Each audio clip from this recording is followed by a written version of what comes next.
ليش تفرزونه؟ نحن نؤمن بسنة رسول الله ولكن نتشيع لآل البيت، أي بمعنى نواليهم. أقول مهما يكون الأجنبي علينا أن نفهم أن الدين إن لم ينظر له بعقل وضمير عربي لا يمكن أن يكون مستقيم في نماذجه وفي تطبيقاته، بل وأحيانا حتى في نواياه المسبقة.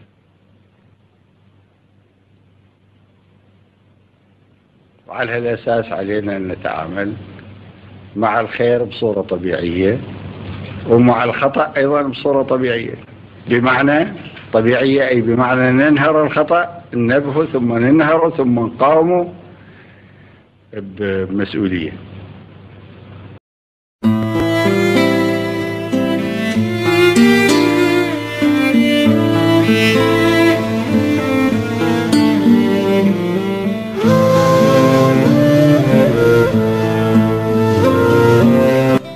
نقطتين تخص سمعة القضاء بغض النظر عما تقوله في صدام حسين أو إخوانه، وسمعة العراق.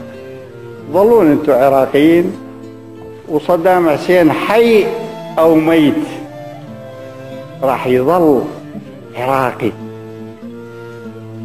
وعربي ومؤمن. أقول عراقي لأن العراق أكثر من قومية واحدة، فلازم أعتز به.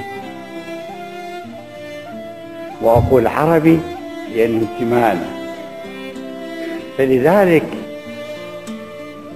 حتى لو كان أحد منكم لا يصلي،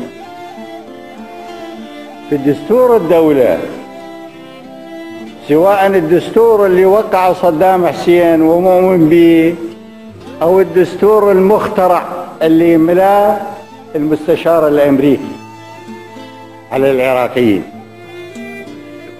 الإسلام دين الدولة. فأنبه مرتين على وقت الصلاة لكن تهمل. لا لم تهمل، لكن الشاهد كيف ما تهمل؟ لا يمكن مقاطعة. كيف يؤجل رب العالمين، يؤجل حق رب العالمين ويسمع لإفادة وصفت